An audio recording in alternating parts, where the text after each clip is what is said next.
எதிர்க்கட்சி தலைவர் குற்றம் சொல்ல வேண்டும் என்று எதை சொன்னாலும் பொய்யே சொல்லி உண்மை மாரி சொல்லி ஏமாற்றிட்டு இருக்காங்க. இது நானும் களத்தில் விவசாயி, நானும் விவசாயம் ஆண்டுதோறும் விவசாயம் பண்ணுறோம், நெல் போடுறோம், கஷ்டப்படுறோம். இப்போ நாங்கள் ஃப்ரீயாக இப்போ 4.5 ஆண்டு காலத்தில் இப்போ நெல் கொள்முதல் செய்வதை முதலமைச்சர் அவர்கள் உடன் நடவடிக்கை எடுத்து அதன் அடிப்படையில் இப்போ நாங்கள்லாம் நெல்லை குறித்த நேரத்தில் குறித்த அளவுக்கு நாங்கள் கொடுத்து கொண்டிருக்கின்றோம். இப்போது எடப்பாடி அவர்கள் சொல்லுகின்றார்கள், நாங்கள் 2000 மூட்டை ஏன் வாங்கக்கூடாது, ஒரு டிபிசி 2000 மூட்டை வாங்கக்கூடாது, ஏன் வாங்குறார் என்று ஒரு குற்றத்தை வைக்கிறார். அது அடிப்படையில் அவர் ஆட்சி காலத்தில், அவர் முதலமைச்சராக இருந்த காலத்தில் ஒரு டிபிசிக்கு ஒரு நாளைக்கு 600 மூட்டை, அதிகபட்சம் 700 மூட்டை நெல் கொள்முதல் செய்ய வேண்டும் என்று அவர்கள் நிர்ணயம் செய்திருந்தார்கள். ஆக இப்போ அந்த காலத்தில் இப்போது அதே போல் செய்தவர்கள் இப்போ நாங்கள் இப்போ எங்கள் முதலமைச்சர்கள் 1000 மூட்டை ஒரு நாளைக்கு ஒரு டிபிசியில் ஒரு மிஷின் 1000 மூட்டை பிடிக்கலாம் என்று இங்கே உத்தரவிட்டு இப்போ 1000 மூட்டை பிடித்து கொண்டிருக்கின்றோம். இது கடந்த காலங்களில் நாங்கள் அதிகமாக எங்களுடைய கிராமத்திலே நெல் மணிகள் ரோட்டில் அது மூட்டையாக அடுக்கி வைக்கப்பட்டு முளைத்த காட்சியும் உண்டு. அதே போல் நெல் கொள்முதல் செய்யப்பட்டுள்ள அனைத்து நெல்களும் அதை அங்கே அங்கங்கே முளைத்து நாற்று இப்போ இப்போ லேசாக திடீரென்று மழை இப்போ லேசாக முளைப்புக்கு இவ்வளோ சத்தம் போடுகின்றார்கள். லேசாக முளைத்ததுக்கு இவ்வளோ முளைத்ததுக்கு அவர்களுடைய காலத்தில், அவர்களுடைய ஆட்சி காலத்தில் நாற்று அந்த அளவுக்கு இவ்வளோ உயரத்துக்கு நடுவு நடுகின்ற அளவுக்கு நாற்று முளைத்த காட்சிகள் நீங்கள் பார்த்துருப்பீர்கள். அதே போல் இப்போது பாதுகாப்பான இடத்திலே முதலமைச்சர் பொறுப்பேற்ற பிறகு பாதுகாப்பான இடத்திலே நெல் மூட்டைகளை அடுக்கி வைக்க வேண்டும் என்று உத்தரவிட்டு அங்கங்கே அன்றாண்டு நெல் அங்கே கொள்முதல் சென்டரில் பிடிக்கின்ற நெல் மூட்டைகளை அந்தந்த பாதுகாப்பான பகுதிகளுக்கு அதை ஒதுக்கப்பட்டுள்ள குடோன்களுக்கு சென்றது. அதே போல் இந்த கடந்த ஆண்டு இப்போ முதலமைச்சர்கள் உத்தரவிட்டு அந்த சிவில் சப்ளை கார்பரேஷன் அது மூலமாக அங்கே இங்கே ஷெட் அமைக்கப்பட்டு இன்னெல்லாம் திறந்த வெளியில் எங்களுடைய மாவட்டத்தை எடுத்தால் வள்ளலார் சபையில் மூட்டைகள் அடுக்கி வைக்கப்பட்டிருக்கும். லட்சக்கணக்கான மூட்டைகள் அங்கே அடுக்கி வைக்கப்பட்டு அங்கே படுதா போட்டு அங்கே நெல் முளைத்திருக்கின்ற காட்சி எங்களுடைய கடலூர் மாவட்டத்தில் இருக்கும். இப்போ அது போன்ற காட்சிகள்லாம் இங்கே பார்க்க முடியாது. ஓப்பனாக நெல் மூட்டைகளை அடைக்கக்கூடாது என்று உத்தரவிட்டு அதை பாதுகாப்பான கிடங்குகளில் இப்போது சர்க்கரை ஆலை கிடங்குகள், அதே போல் அந்த மார்க்கெட்டிங் கமிட்டி உள்ள குடோன்களில் வைக்கப்பட்டு இப்போ பாதுகாப்பாக வைக்கப்படுகின்றது. இப்போது கடந்த காலத்தில் இப்போ நெல் உற்பத்தியை பொறுத்தவரையில் அதிகளவு இப்போ நெல் உற்பத்தி செய்வது இப்போ அதிகமாக இப்போது இந்த ஆட்சியில் இப்போ வேளாண் துறை இப்போ இந்த ஆண்டு கிட்டத்தட்ட 5000க்கு மேல் நெல் கடந்த ஆண்டை ஒப்பிடும்போது நெல் சிறுதானியங்களை பொறுத்தவரையில் 1,85 லட்சம் ஹெக்டேர் குறைவாக அந்த ஆட்சி அப்போ குறைவாக அது இருந்தது. இப்போ அதிகரித்து இப்போ பட்ஜெட்டுடைய தாக்கம் இப்போ கூடுதலாக நெல் உற்பத்தி செய்யப்பட்டு கிட்டத்தட்ட 5 லட்சம் மெட்ரிக் டன் அளவுக்கு கூடுதலாக நெல் உற்பத்தி செய்யப்பட்டிருக்கிறது. இது கடந்த ஆண்டை விட இந்த ஆண்டு இப்போ என்ன சொல்லலாம், பயிர் சதவீதம் இப்போது குறைஞ்சிருக்குன்னு சொல்கிறார். நெல் உற்பத்தி அதிகமாக கடந்த 5 மடங்கு அளவுக்கு உற்பத்தி செய்தனுடைய விளைவுதான் இப்போ அதிகமாக நெல் உற்பத்தி செய்யப்பட்டு இப்போது கடந்த ஆண்டே ஒரு திட்டமிடுவார்கள், இந்த ஆண்டுக்கு இவ்வளவு, இந்த ஆண்டு உற்பத்தி ஆகும், இந்த ஆண்டு நெல் உற்பத்தி ஆகும் என்று கணக்கிட்டு அதுக்கு தகுந்தாப்புல டிபிசி கொள்முதல் நிலையங்கள், அதே போல் கொள்முதல் செய்கின்ற மூட்டை தூக்குகின்ற ஆட்கள் முதற்கொண்டு திட்டமிட்டு செயல்பட வேண்டும். ஆக இப்போ அதிகமான உற்பத்தி செய்வது இன்னும் சொல்லப்போனால் முன்னெல்லாம் வந்து இப்போ மேட்டூர் அணை திறந்த பிறகு தண்ணீர் திறந்த பிறகு கடந்த காலத்தில் மேட்டூர் அணை திறப்பது என்பது காலங்கடந்து செய்யப்படும்.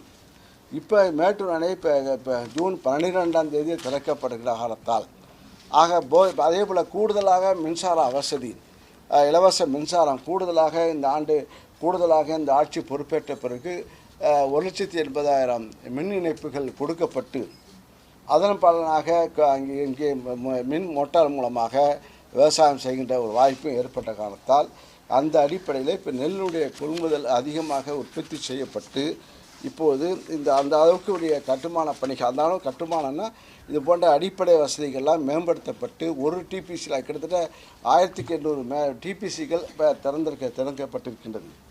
திறந்து வைத்து அதன் மூலமாக இப்போது விவசாயியுடைய நெல்லை உற்பத்தி செய்த நெல்லை கொள்முதல் செய்யப்படுகிறது. இப்போ கடலூர் மாவட்டத்தில் முழுமையாக எடுத்தாச்சு. அதே போல் மயிலாடுதுறை மாவட்டத்திலும் நெல் கூடுதலாக எடுத்தாச்சு. ஆக இப்போது திருவாரூர் மாவட்டத்தில் மட்டும் கொஞ்சம் இருப்பு இருக்கிறது. அதுவும் ஒரு பாதுகாப்பான இடத்திற்கு கொண்டு செல்லப்பட்டிருக்கின்றது. சொல்லுங்க. கடந்த ஆண்டை விட இந்த வாட்டி வந்து குறுவை சாகுபடி வந்து 13 மடங்கு அதிகமாக விளைஞ்சிருக்கு. ஆமாம், அது வந்து ஒரு விவசாயிகளுக்கான ஒரு பெரிய வரப்பிரசாதம் இருந்தாலும் 13 மடங்கு அதிகமாக விளைஞ்ச இந்த குறுவை சாகுபடி வந்து பெரும்பாலும் மழைகளில் மாட்டக்கூடிய அபாயம் எப்பவுமே இருக்கு. குறுவைனாலே மழைக்கான பாதிப்பு தான் சார். அந்த 13 மடங்குக்கு அதிகமாக விளைஞ்சதுக்கான அந்த குடோன் ஏற்பாடுகள் இல்லைன்றது தான் இப்போ குற்றச்சாட்டாக இருக்கு. ஏன்னா சொல்ற 700 மூட்டை 500 மூட்டை வழக்கமாக இருக்குது. இப்போ கூடுதலாக குடோனர்ல இப்போ இந்த கரும்பு துறையில் இருக்கின்ற கரும்பு ஆலையில் இருக்கின்ற குடோன்கள் இப்போது அதுவும் பயன்படுத்துவதற்கு உத்தரவிட்டு அதுக்கு அந்த நெல்லை எங்கள் சக்கராலையுடைய குடோனில் இப்போது நெல்லை அடுக்கி வைக்கப்படுகிறது. அதே போல் மார்க்கெட்டிங் கமிட்டி மூலமாக இருக்கின்ற குடோன்களையும் இப்போது நெல் மூட்டைகளை அங்கே பாதுகாப்பாக வைக்கப்படுகின்றது. கிட்டத்தட்ட 140 ஆரம்பங்களில் இப்போ நெல் மூட்டைகளை அடுக்கின்ற பணியை செய்து கொண்டிருக்கின்றோம். இது எக்ஸ்ட்ரா கூடுதலாக விளைந்த நெல்லை இப்போ கூடுதலாக இது போல். அதே போல் இன்னும் சொல்லப்போனால் இப்போ இன்னும் சொல்லப்போனால் திருவாரூரில் இருக்கிறது காரணமே லாரி அதிகமான தேவைக்கு அதிகமான லாரிகள் இப்போ நீங்களே சொல்கிறீங்க. இப்போ அதிகமாக நெல் விளைஞ்சிச்சு, அதிகமான இப்போ இடம் இல்லை, அது ஷிஃப்டாக இருக்குது. அது ஷிஃப்ட் அதே போல் இப்போ இன்னும் சொல்லப்போனால் வடகிழக்கு மழை தொடங்கி அது கிட்டத்தட்ட 10-20 நாட்கள் ஆகும் மழை பெய்யுது. நம்முடைய நேரமாக தொடங்கின அன்றைக்கே மழை பணியாளர்கள் வந்து டிபிசில குடிக்கிறதுக்கான பணியாளர்கள் தான் கொண்டு போய் அங்க இறக்க வேண்டிய இடத்துல இருக்காங்க. அதெல்லாம் இப்போ கிராமத்தில் ஒவ்வொரு வில்லேஜிலும் தேவையான பணியாளர்கள் இருக்கின்றார்கள். அதெல்லாம் பணியாளர்கள் தேவையான பணியாளர்கள் இருக்கின்றார்கள். தேவையான இப்போ டிபிசி திறக்கப்படுகிறது. தேவையான அதுக்குரிய அந்த மிஷின்களும் அங்கே கொடுக்கப்பட்டிருக்கிறது. ஒரு ஊரில் 2 தேவை. ஒரு மிஷின் வேண்டாம் 2 மிஷின் போடுறது. ஒரு மிஷினுக்கு 1000 மூட்டை பிடிக்கலாம். 2 மிஷின் போட்டால் 2000 மூட்டை பிடிக்கலாம். அதுக்கு ஏற்பாடு செய்யப்பட்டு துரிதமாக படுகிறது. ஆக நீங்களே சொல்கிறீங்க, திடீர்னு மழை பெஞ்சு திடீர்னு மழை வந்துடுச்சு. மழையும் இப்போ அளவு திடீர்னு மழை வந்த காரணத்தால் இப்போ இது போல ஒரு கொஞ்சம் தடுமாற்றம் தான் வரும். அது மழை இயற்கை வந்து இன்னும் சொல்ல முடியாது, குறை சொல்ல முடியாது. ஈரப்பதம் நெல்லை பொறுத்தவரை நாம் கொள்முதல் செய்கின்றதை இதுவரை எல்லா நெல்லையும் கொள்முதல் செய்தாச்சு. ஆக ஈரப்பதத்தில் நடைபெறும் போது அதுக்கு ஒன்றிய அரசுடைய பர்மிஷன் வேண்டும். அது அனுமதி கேட்டு துறையின் சார்பாக அனுமதிக்கு அங்கே அனுப்பப்பட்டிருக்கிறது. ஆக கொள்முதல் நிலை 18% 22% உயர்த்தி வழங்க வேண்டும் என்று கோரிக்கை அரசு சார்பாக முன்வைக்கப்பட்டிருக்கிறது. அதுதான் இப்போ அவங்க ஆய்வுக்குழுனா இப்போ கேட்டதுக்கு பிறகு அவங்க ஆய்வுக்குழு இப்போ இன்னும் இந்த மழை ஒரு மழை தான் ஃபஸ்ட்டு மழை பெஞ்சிருக்கு. இன்னும் தொடர்ச்சியாக இந்த வடகிழக்கு பருவமழை அதிகமான வரவே உடனடியாக முதலமைச்சர் அவர்கள் உடனடியாக நடவடிக்கை எடுத்து இதுக்கு கடந்த வாரம் முதலமைச்சர் அவர்கள் காணொலி மூலமாக மாவட்ட ஆட்சித்தலைவர்களெல்லாம் அழைத்து அந்த துறையை சிவில் சப்ளை கார்பரேஷன் அதையும் அழைத்து வேளாண் துறை அதிகாரிகளையும் காணொலி மூலமாக இன்ஸ்ட்ரக்ஷன் கொடுத்தனால இந்த அளவுக்கு திடீர் தாக்குதல்னு சொல்லலாம். அதை எடுக்கப்பட்டது. காரணம் வந்து தாமதத்துக்கு இந்த இதுக்கான அதாவது துறை அமைச்சர் என்ன சொன்னாங்கன்னா அந்த செறிவூட்டப்பட்ட அரிசிக்கான வளர்ப்பதற்கான ஒப்புதல் வந்து மத்திய அரசு கொடுக்காதனாலதான் இந்த அரிசியை வந்து கொண்டு போய் குடோன்ல வைக்கிறதுக்கான தாமதம் வருது அப்படின்றதையும் மத்திய அரசு அரிசி வேற நெல் வேற இவங்க நெல் இல்ல ஆமாம் அதாவது சார் மில்லுக்கு கொண்டு போறதுக்கான டிலேவுக்கான காரணமா துறை அமைச்சர் சொன்னாங்க சார் அன்னைக்கு கூட்டுறவுத்துறை அமைச்சர் சொல்லியிருந்தாங்க. அதுக்கு பாஜக அந்த செறிவூட்டப்பட்ட அரிசி கலக்கிறதுக்கும் இந்த இதுக்கும் சம்பந்தமே இல்லை, இந்த பாதுகாப்புக்கான விஷயங்கள் வந்து நெல் அரைக்க நெல்லை வந்து ஒரு இடத்துல அறுவடை செய்த நெல்லை ஒரு இடத்துலேருந்து ஒரு சென்டருக்கு அழைச்சி எடுத்து போய் அந்த சென்டர்லேருந்து அவங்க வந்து எந்தெந்த தமிழ்நாட்டில் உள்ள அரவை இது போல் என்ன மில் இது போல் அரவை மில்லிடம் அதுக்கு என்னது அல்லிகை ஏஜென்ட்டிடம் இப்போ நெல்லை கொடுத்து அவங்க அரிசியாக மாற்றி கொடுக்கும்போது இது அடுத்த ப்ராசஸ். இப்போ சாகுபடி கருப்பு 16,000 ஹெக்டர் இப்போது நீரில் மூழ்கியிருக்கிறது. இப்போ மழை விட்டால் தண்ணீர் வடிந்தால் அதோடைய நஷ்டம் 33% மேல் பாதிப்பு இருந்தால் அதுக்கு நிவாரணம் கொடுப்பதற்கு வழிவகை செய்யப்படும். சார், மன்னார்குடி மாதிரி ஊர்களில் நெல் கொள்முதல் வந்து கொஞ்சம் காலதாமதப்படுத்துறதா சொல்லுவாங்க. இல்லைங்க, இப்போ வந்து கடந்த ஆண்டு கிட்டத்தட்ட 9,000 அந்த அளவுக்கு தான் இப்போ பர்ச்சேசிங் சென்டர் இப்போது கூடுதலாக 2 மடங்கு அளவுக்கு கூடுதலாக உயர்த்தப்பட்டிருக்கிறது. ஒரு நாளைக்கு வந்து 2000 மூட்டைகள் கொள்முதல் செய்யணும், என்ன சிக்கல் இருக்குது சார்? 2000 மீட்டர் அதுக்கு ஆளும் வேணும், இப்போ சொன்னார் இடையாளர் வேணும், அதுக்கு வந்து வக்கீல் இடமும் வேணும், திட்டம் அன்றாடம் இப்போ மூட்டை வரணும். ஒன்று மூட்டை கிராமப்பகுதியில் தெரியணும், சொல்வது எளிது. ஆக மூட்டையை வந்து அதை அதிகரித்து அதை இடத்தை ஷிஃப்ட் பண்ணணும், இடத்த கொண்டு வைக்கணும். இது போன்ற வைக்கிறது இது வந்து வைக்கக்கூடிய இடத்துல இப்போ 2000 மூட்டை என்பது அவர்கள் பேரில் இப்போ 600 மூட்டை பிடித்தார்கள். விளைச்சல் குறைவாக இருந்தாலும் அப்போ இதே நெருக்கடி உண்டு. விளைச்சல் குறைவாக இருந்தாலும் நெருக்கடிகள் மழை வரும்போது நெருக்கடி வந்து அதிகமாக ஒரு ஏக்கருக்கு 40 மூட்டை 70 மூட்டை ஆவரேஜ் என்று கணக்கிட்டு அது இப்போது கொடுக்கப்படுகிறது. நம்முடைய ஆட்சியில வேளாண் துறைக்கு அதிகமா பட்ஜெட் ஒதுக்கப்படுது, ஏன் தனி பட்ஜெட்டே போடுறோம் நம்ம. அப்படி இருக்கும்போது நெல் கொள்முதல் நிலையங்கள் இன்னும் போதுமானதா இல்லைன்னு விவசாயிகள் பேட்டி கொடுக்குறாங்க. டெல்டா மாவட்டத்துல எல்லா மாவட்டத்திலும் இந்த பிரச்சனை இருக்கு, போதுமான நெல் கொள்முதல் நிலையங்கள் இல்ல, இருக்கிற நெல் கொள்முதல் நிலையங்களும் பாதுகாப்பானதா இல்ல. அதனால பாதுகாப்பான இல்லைங்க. இப்ப நெல்லை பொறுத்தவரையில் நெல்லுடைய வாங்குவதை பொறுத்தவரை நெல்லை தூத்தணும், ஈரப்பதத்தை பார்க்கணும், நெல்லை தூத்தணும். உடனே எல்லாத்தையும் ஒரே இடத்துல வந்து தூத்த முடியாது. அவங்க நெல்லை தூத்தி கொண்டாடணும், கூட்டி வந்து கொடுங்க.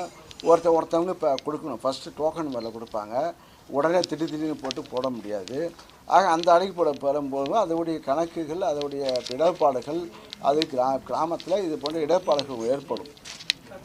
ஆக அனைத்தையும் இன்னும் சொல்ல போனால் இப்போது என்னென்னா விலை அதிகமாக இப்போ என்ன வேணால் நெல்லினுடைய விலை அதிகரிக்கப்பட்ட காரணத்தால் இப்போது முன்னெல்லாம் பாதி அளவுக்கு தனியார் நெல் வியாபாரிகள் வாங்குவாங்க. இப்போ தனியார் நெல் யாரும் வாங்கவில்லை, ஏன்னா அரசாங்கத்துடைய நெல் மூட்டை விலை அதிகமாக இருக்கிறது. அதனால் எல்லோரும் அந்த விலை தனியார் வியாபாரிகள் வாங்காத காரணத்தால் இப்போது அரசாங்கமே நேரடியாக அதிகமாக கொள்முதல் செய்யக்கூடிய ஒரு சூழ்நிலை ஏற்பட்டிருக்கிறது. முன்னெல்லாம் வந்து தனியார் வந்து வாங்குவாங்க. இப்போ 100 மூட்டை இப்போ 1000 மூட்டை வந்துன்னா அதில் 1000 மூட்டையில் 3/4 மூட்டை தனியார் வாங்கிடுவாங்க. அவங்க வந்து இந்த ஈரப்பதம் அதெல்லாம் பார்க்க மாட்டாங்க, குப்பையும் பார்க்க மாட்டாங்க, நெல்லையும் பார்க்க மாட்டாங்க, நெல்லை வந்து இடம் பிடிச்சி வாங்கிட்டு போவாங்க. ஆனால் இப்போ வந்து தனியார் கொள்முதல் இல்லை. காரணம் விலைகள் அதிகமாக நெல் விலை அதிகமாக அரசாங்கம் கொடுக்கின்ற காரணத்தால் இப்போ தனியாரிடம் மக்கள் செல்லவில்லை, விவசாயிகள் செல்லவில்லை. அதனால் வந்து தனியார் கொள்முதல் செய்யவில்லை. அரிசி கலப்பிற்கான அனுமதி ஆகஸ்ட் 18 அது பொய் சொல்கிறார்கள் அமைச்சர்கள். ஏன் சார் இபிஎஸ் இப்போ நீங்கள் கேட்குறீங்க, டிவி இப்போ சொல்கிறதுக்கு போடுறதுக்கு ஆள் இருக்குது. அதனால் இப்போ அவங்க 19 அவங்களுக்கு சொல்லுவாங்க, 2000 மூட்டை ஏன் நீ பிடிக்கல நீ கேட்கணும், நீ திருப்பி கேட்டுக்கணும். பத்திரிக்கையாளர் ஏன் உங்கள் ஆட்சியில் ஏன் நீங்கள் இப்போ நெல் பொடி இந்த அளவுக்கு ஒரு சென்டரில் வந்து 2000 மூட்டை உங்களுக்கே தெரியாது. 2000 மூட்டை பிடிக்கிறாங்க, 3000 மூட்டை பிடிக்கிறாங்கன்னு தெரியாது, உங்களுக்கே தெரியாது. நாங்கள் விவசாயி, நாங்கள் இப்போ 600 மூட்டை இப்போ நெல் பிடிச்சிட்டாலும் அதுக்கு மேலே அந்த சென்டர் க்ளோஸ் ஆகிடும்.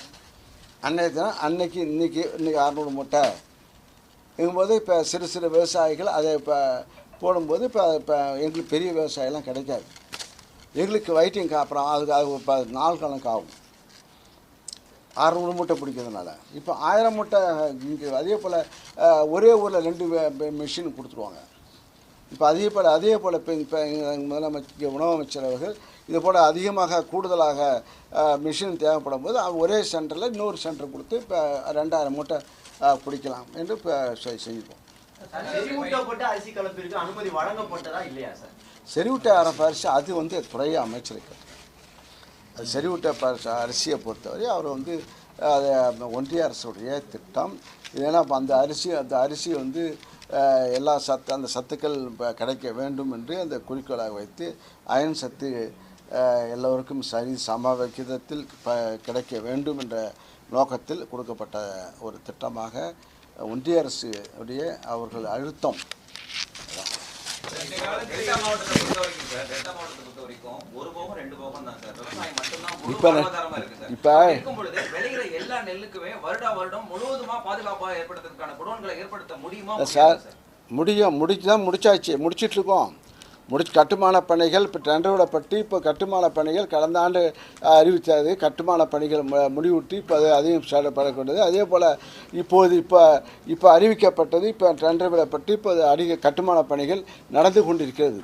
ஆக இது கடந்த 4 ஆண்டு கடந்த ஆட்சியில் செய்யாத காரணத்தால், கடந்த ஆட்சியில் நீங்களே பத்திரிக்கை பார்த்துருப்பீங்க, ஒவ்வொரு ஊரில் ஒவ்வொரு மாவட்டத்தில் பார்த்தா ஓப்பனாக மூட்டை அடுக்கப்பட்டு லட்சக்கணக்கான மூட்டைகள் அடுக்கப்பட்டு அங்கே அங்கே தார்ப்பாக கூட இல்லாமல் அங்கே நெல் முளைத்தது. இப்போ அது போன்ற அதை ஓப்பனாக அடுக்கி வைக்கின்ற திட்டங்கள் இப்போது இல்லை. எல்லாத்தையும் பாதுகாப்பாக கொடுக்க வேண்டும் என்று இப்போ கடந்த ஆட்சியை விட இப்போ 2 மடங்கு அளவுக்கு கூடுதலாக அந்த குடோன்கள் கட்டப்பட்டு இப்போது செய்து கொண்டிருக்கிறார்கள். ஆக இன்னும் அதிகமாக அதிகரித்து இப்போ வழங்குவதற்கு இப்போ கடந்த ஆண்டு இப்போ டெண்டர் விடப்பட்டு இப்போ இந்த ஆண்டு இப்போ கடந்த பட்ஜெட்டில் விட இப்போ உணவு அமைச்சர் அறிவித்து இப்போ அந்த கட்டுமான பணிகள் இப்போ டெண்டர் விடப்பட்டு இப்போ கட்டுமான பணிகள் ஆக முடியும். ஆக இதெல்லாம் பூர்த்தி அடைம்போது முழுமையாக இது பணிகள் முடித்து பாதுகாப்பாக நெல் மூட்டைகள் காக்கப்பட்டு கொண்டிருக்கிறது. அதுவரையில் இது பணிகள் முடிக்கின்ற வரையில் இப்போ இது போன்ற வேளாண் துறை சார்பாக சர்க்கரைக்கு அந்த கூட்டு சர்க்கரையினுடைய சர்க்கரை குடோன்கள் காலியாக உள்ள குடோன்களில் இது அடுக்கி வைக்கப்படுகிறது. மார்க்கெட்டிங் கமிட்டியில் இருக்கின்ற காலியாக உள்ள ஆரம்களில் பாதுகாப்பாக வைக்கப்படுகிறது.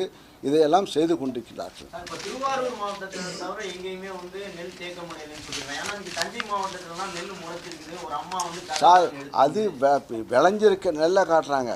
இல்லை முளைச்சிருக்கு சார். அங்கே சார் விளைஞ்சிருக்கு சார். எனக்கு வந்து நெல் போடுறத விட சரி, புரியுதா? ஆக விளைச்சல் இப்போ சாய்ஞ்சிருக்கு, விளைச்சல் காட்டுறாங்க. ஆக சாய்ஞ்சிருக்கிற நெல் முளைச்சிருக்கிறதுன்றது அதுக்கு இப்போ ஆய்வு செய்யணும். அது நான் பார்க்குறேன், தெரியாது.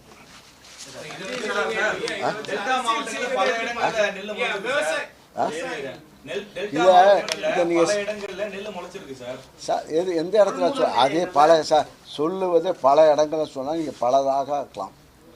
எந்த இடத்துல சொல்லுங்க, எந்த இடம் பார்த்துருக்காங்க. இப்போ இதையெல்லாம் முதலமைச்சர் அவர்கள் இப்போ நேரடியாக இப்போ அந்தந்த மாவட்டத்திற்கு அந்த மாவட்ட அமைச்சர்களை இப்போ சென்று பார்த்து இன்றைய விட இப்போ இங்கே சக்கரபாணி உணவு அமைச்சர் சக்கரபாணி அவர்களும் பேக்வர்ட் கிளாஸ் மினிஸ்டர் மெய்யநாதன் அவர்களும் இப்பொழுது மயிலாடுதுறையிலே ஆய்வு செய்து கொண்டு அதை மீட்டிங் நடத்தி கொண்டிருக்கிறார்கள். அதே போல் தஞ்சாவூரில் ஹையர் எஜுகேஷன் மினிஸ்டர் செழியன் அவர்களும் இப்போ உணவு அமைச்சர் அவர்களும் பார்வையிட்டு கொண்டிருக்கிறார்கள். இப்பொழுது திருவாரூரில் தொழில்துறை அமைச்சர் டிஆர்பி ராஜா அவர்கள் அங்கே பார்த்து கொண்டிருக்கின்றார்கள். நாகப்பட்டினத்திற்கு இப்போ சக்கரபாணி மீன் செல்கிறார்கள். கடந்த வாரம் இதே சக்கரபாணி உணவுத்துறை அமைச்சர் அவர்கள் கடந்த வாரம் 5-6 நாட்களுக்கு முன்பாக திருவாரூர், தஞ்சாவூர், நாகப்பட்டினம் சென்று துரிதப்படுத்தி பணிகளை செய்து கொண்டிருக்கிறார்கள்.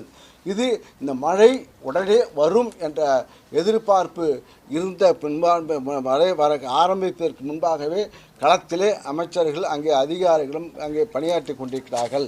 இன்றைய தினம் வேளாண் துறை நம்முடைய துறையினுடைய அதிகாரிகள் அனைத்து காவேரி டெல்டா பகுதியில் எந்தெந்த பகுதிகள் நீர் தேங்கி இருக்கிறது இந்த ஆய்வு செய்கின்ற கூட்டம் இன்றைய தினம் இப்போ நடத்த இருக்கின்றோம். இப்போ வந்து இப்போ நீ குற்றம் சுடுன்னு சும்மா பேசுற.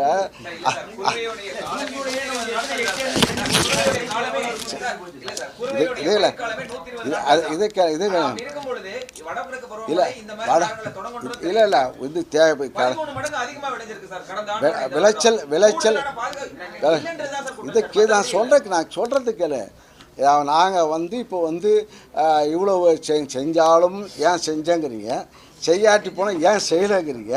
ஆக செஞ்ச விவசாயிகள் நம்பிக்கையின் அடிப்படையில் நெல் அதிகமான விளைச்சல், அதிகமான விலையும் அதிகமாக இருக்கிற காரணத்தால் அதிக போல் மின்சாரம், இலவச மின்சாரம் அது கொடுத்த காரணத்தாலும் அதிகமாக பயிர் செய்கின்ற அது குறிப்பிட்ட காலத்தில் தண்ணீர் விட்ட காரணத்தாலும் அதுக்கு அதே போல் இந்த குறுவை சாகுபடி தொகுப்பு திட்டத்தை இலவசமாக அறிவித்து கிட்டத்தட்ட 214 கோடி அளவுக்கு டெல்டா நான் டெல்டா பகுதிகளில் குறுவை தொகுப்பு செய்வதற்கும் இலவசமாக விவசாயிகளுக்கு கொடுத்த காரணத்தாலும் நம்பிக்கை ஏற்பட்டு இந்த தினம் விவசாயத்திலே ஒரு புரட்சியாக நெல்லை இதுவரை கிட்டத்தட்ட 49 ஆண்டு காலமாக விளையாத விளைச்சல் விவசாயம் செய்து கொண்டிருக்கிறார்கள். அதே போல் விவசாயம் இப்போ வந்து சீசன் செய்வாங்க. இப்போ முப்போகமும் நடைபெறுகின்ற இது ஒரு இன்னொரு ப்ராப்ளம் தான். 3 போகமும் விவசாயம் செய்கிற விவசாயத்தை நெல்லை காவேரி டெல்டா பகுதியில் விவசாயம் செய்து கொண்டிருக்கிறார். இதே காஞ்சிபுரம் இருந்தாலும், செங்கல்பட்டாக இருந்தாலும், ராமநாதபுரம் இருந்தாலும், திருவண்ணாமலையாக இருந்தாலும் அனைத்து பகுதிகளிலும் இப்போது விவசாயம் பயிர் செய்து கொண்டிருக்கிறார்கள். ஆக 3 போகமும் விவசாயம் செய்து கொண்டிருக்கிறார்கள். ஆக இந்த ஒரு நிலை அதான். நன்றி, உங்களுடைய ஆர்வத்துக்கு நன்றி. இந்த அளவுக்கு விவசாயத்தை பற்றி இந்த அளவுக்கு பேசுகின்றார்கள். 120 நாட்கள், 100 நாட்கள், 90 நாட்கள் என்று நாட்களையும் சேர்ந்து குறித்து பேசுகின்ற ஆர்வம். அதான் இது வந்து இதால் தான் விவசாயத்துக்கு நம்பிக்கை உங்களுக்கு நினைக்கிறது. இந்த ஆர்வம் எங்களுக்கு பலமாக இருக்கிறது. இந்த ஆர்வம் எங்களுக்கு இந்த பட்ஜெட் வளருவதற்கு, வேளாண் துறை பட்ஜெட் வளர்வதற்கு வகை செய்யும் நன்றியை தெரிவித்துக்கிறேன்.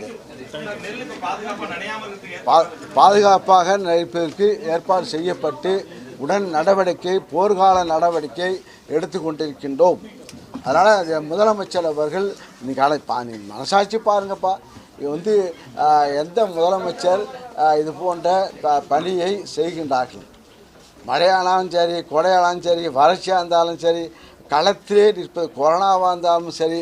இன்னும் சொல்ல போனால் இப்போ சொல்கிறேன், கொரோனா காலத்தில் எல்லோரும் நீங்களும் பத்திரிக்கையாரும் யாரும் வெளியே செல்லாத காலத்தில் திராவிட முன்னேற்ற கழக தலைவர் நம்முடைய முதலமைச்சர் அவர்கள் களத்தில் நின்றார்கள். எந்த கட்சி தலைவர்களும் களத்தில் நிற்கவில்லை கொரோனா காலத்தில். ஆனால் திராவிட முன்னேற்ற கழகத்துடைய தோழர்கள் உறுப்பினர்கள் தான் களத்தில் நின்று பல உயிர்கள் இழந்தாலும், அதுக்கு உதாரணம் அன்பழகன் உங்கள் ஊர் டி நகர் அன்பழகன் கொரோனாவில் மக்களுக்கு செய்ய வேண்டிய பணியை செய்யும்போது உயிரிழந்தார். ஆக அத்தகைய இயக்கம் அத்தகைய இயக்கத்தினுடைய தலைவர் முதலமைச்சர் அவர்கள் விவசாயிகளையும் கைவிட மாட்டார்கள், அவர்களுக்கு உறுதுணையாக இருப்பார்கள். கொரோனா காலத்தில் எந்த கட்சி தலைவர்கள் யார் வந்தார்கள், மனசாட்சியுடன் சிந்திக்கணும். எந்த கட்சி யார் தலைவர்கள் எந்த களத்தில் நின்றார்கள்? இப்போ யாராரோ சொல்கிறாங்களே, இப்போ 4 பக்கம் போகிறாங்களே, இப்போ இவரே போகிறாரு, எடப்பாடி இப்போ வந்தாரா? எடப்பாடி முதலமைச்சராக இருந்தார். கட்டுக்கடங்கின பிறகு பத்திரிகையாளர் யாரும் உள்ள அவர் போகும்போது ஒரு நாடகம் எப்படின்னா, பத்திரிகையாளர்களை அங்கே யாராக இருந்தாலும் சென்சார், அதாவது டெஸ்ட்டு பண்ணி என்ன டெஸ்ட் பண்ணுவாங்க? கொரோனா டெஸ்ட் தானே. உங்களை சந்திக்கணும்னா கொரோனா டெஸ்ட் எடுத்து தான் உள்ளே 4-5 பேர் தான் உள்ளே விடுவாங்க. ஆக இப்போ அது இல்லை. இப்போ டாக்டர் சின்னையா பேசுகிறாரு, அவரே வந்தாரா? எங்கே இருந்தாங்க? எந்த கட்சிக்காரங்க இருந்தாங்க? எந்த நடிகர் வந்தாங்க? திமுக தொண்டன் தான் ரோட்டில் இருந்தான். திமுக தொண்டன் தான் எல்லாரையும் எல்லாருக்கும் நலத்திட்டங்கள் கொடுத்ததும் அது இதுதான். இந்த அதிகாரிகள் தான் இருந்தாங்க. அதிகாரிகள் மருத்துவர்களும் அது பணியாற்றினார்கள். ஆனால் யார் மற்ற கட்சி எந்த கட்சி தலைவர்களும் இப்போ அறிக்கை விடுறாங்க யாருமே வரல. மனசாட்சியோடு நீங்கள் பார்த்துக்கணும். அதுபோல் தான் இப்போ வந்து களத்தில் நிற்கின்ற முதலமைச்சர் எதிர்கட்சியாக இருக்கும்போதும் உழைத்தார் முதலமைச்சர். இப்போ முதலமைச்சராக இருக்கும்போதும் இரவு பகல் பாராமல் உழைத்து கொண்டிருக்கிறார்கள். நன்றி, வணக்கம்.